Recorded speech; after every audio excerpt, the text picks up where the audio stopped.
نحمدہ ونصلی علی رسولہ الکریم اما بعد۔ رمضان المبارک کا مقدس مہینہ چل رہا ہے۔ نیکیوں کا موسم بہار، نیکیوں کا سیزن، اللہ رب العزت کی رحمت موسلادھار بارش کی طرح برس رہی ہے۔ اللہ تعالیٰ کی رحمتیں اور عنایات متوجہ ہیں اور کئی بیش بہا فضائل حاصل ہیں۔ تو اس ماہ مقدس میں ہمیں بطور خاص کچھ اعمال کا اہتمام کرنا چاہیے۔ کچھ اعمال تو وہ ہیں جو فرض ہیں، ضروری ہیں، جیسے پنجگانہ نمازیں ہیں، یا رمضان المبارک کے حوالے سے دن کا روزہ ہے، رات کی تراویح ہے، اور رمضان اور قرآن کی مناسبت سے قرآن کریم کی تلاوت ہے۔ تو ان اعمال کے علاوہ کچھ اضافی اعمال کا بھی بہت زیادہ اہتمام کرنا چاہیے۔ وہ اعمال کون سے ہیں؟ صحیح ابن خزیمہ کے اندر حدیث نمبر ہے 1887۔ حضرت سلمان فارسی رضی اللہ تعالیٰ عنہ سے مروی ایک روایت ہے، طویل حدیث ہے، لمبی حدیث ہے، میں پوری حدیث پیش نہیں کرتا۔ اس کے اخیر میں جن 4 چیزوں کے کرنے کا رمضان المبارک میں حکم دیا ہے، میں ان پہ مختصراً گفتگو کرتا ہوں کہ اس حدیث میں نبی اکرم صلی اللہ علیہ وسلم نے شعبان کے بالکل اخیر میں خطبہ دیا اور فرمایا ایھا الناس قد اظلکم شہر عظیم، اے لوگو مبارک مہینہ آ چکا ہے اور ایک عزت والا، قدر والا، برکت والا مہینہ متوجہ ہے۔ اس مہینے میں تم نے کیا کرنا ہے؟ فرمایا وَاسْتَكْثِرُوا فِيهِ مِنْ 4 خِصَالٍ، اس مہینے میں 4 چیزوں کی کثرت کرو، 4 اعمال کی اس مہینے کے اندر کثرت کرو۔ کون سی ہیں؟ خصلتین ترضون بہما ربکم، 2 خصلتیں ایسی ہیں کہ جس کے ذریعے تم اپنے رب کو راضی کر سکتے ہو، اور خصلتین لا غنم بکم، اور 2 خصلتیں ایسی ہیں کہ اس کے بغیر تمہارا کوئی چارہ کار ہی نہیں ہے، اس کے بغیر تمہارا گزارا ہی نہیں ہے، وہ تمہارے لیے ویسے ہی ضروری ہیں۔ تو 4 خصلتیں بیان فرمائیں کہ 2 خصلتیں ایسی کہ جو رب کی رضا کا باعث اور ذریعہ ہے، اور 2 خصلتیں ایسی ہیں کہ وہ انسان کی اپنی ضرورت ہے، انسان اس کا محتاج ہے۔ اور وہ کون کون سی ہیں؟ فرمایا فَأَمَّا الْخَصْلَتَانِ اللَّتَانِ تُرْضُونَ بِهِمَا رَبَّكُمْ فَشَهَادَةُ أَن لَّا إِلَٰهَ إِلَّا اللَّهُ وَتَسْتَغْفِرُونَهُ، 2 خصلتیں ایسی کہ جس کے ذریعے تم اپنے رب کی رضا کو تلاش کر سکتے ہو۔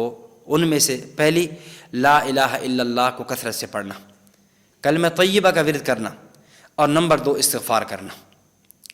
تو 2 چیزیں بیان فرمائیں۔ نمبر 1 لا الہ الا اللہ کو کثرت سے کرنا۔ تو رمضان المبارک کے مہینے میں کلمہ طیبہ کا ذکر بہت زیادہ کرنا چاہیے۔ ویسے بھی کلمہ طیبہ کے بہت زیادہ فضائل ہیں، بہت زیادہ احادیث مبارکہ میں اس کی فضیلت وارد ہوئی ہے۔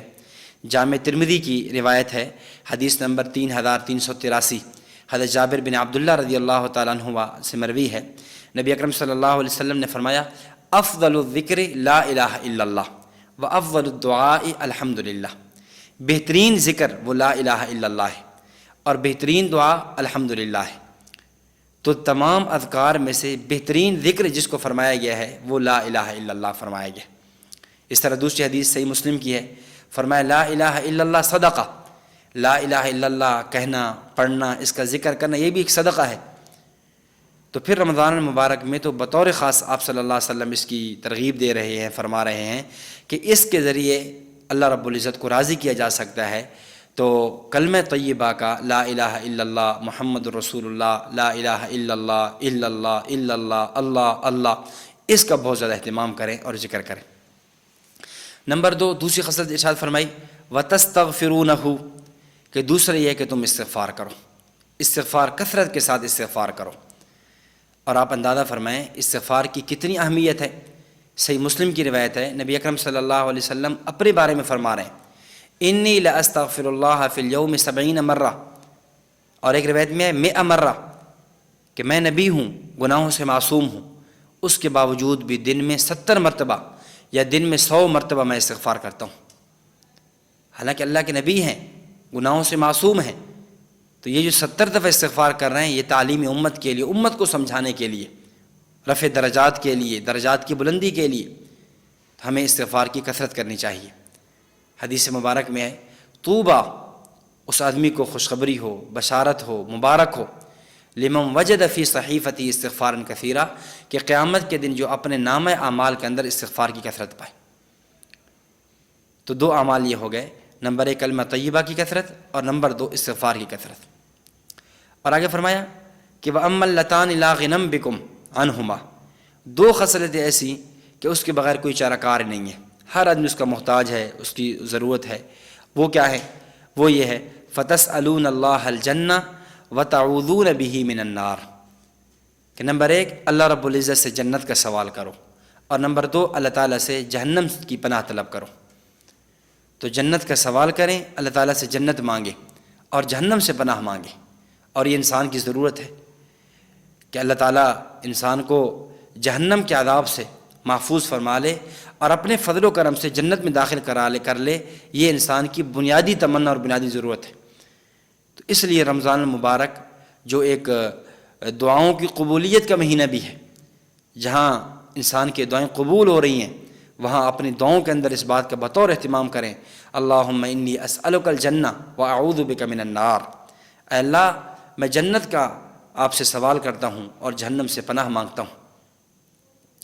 اسی طرح جو ہے رمضان المبارک میں یہ جو 4 اعمال ہیں اس کا بہت اہتمام کریں، اور اس کے لیے یعنی ایک ہی جملہ ہے جس کے اندر اگر اس جملے کو پڑھ لیا جائے اس کے اندر سارے یہ چاروں چیزیں آ جائیں گی۔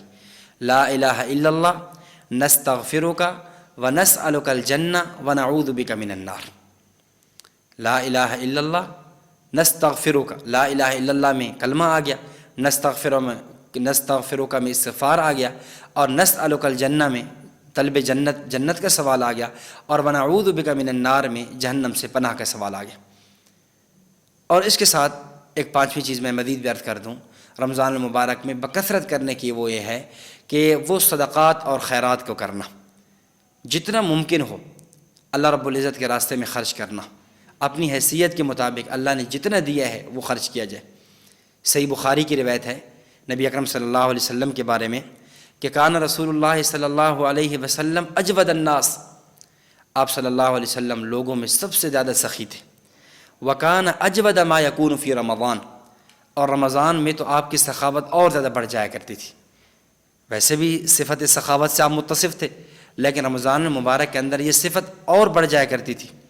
فرمایا فلرسول اللہ صلی اللہ علیہ وسلم اجود بالخیر من الریح المرسلہ، نبی اکرم صلی اللہ علیہ وسلم کی سخاوت ایک تیز چلنے والی ہوا سے بھی زیادہ بڑھ کر ہوا کرتی تھی۔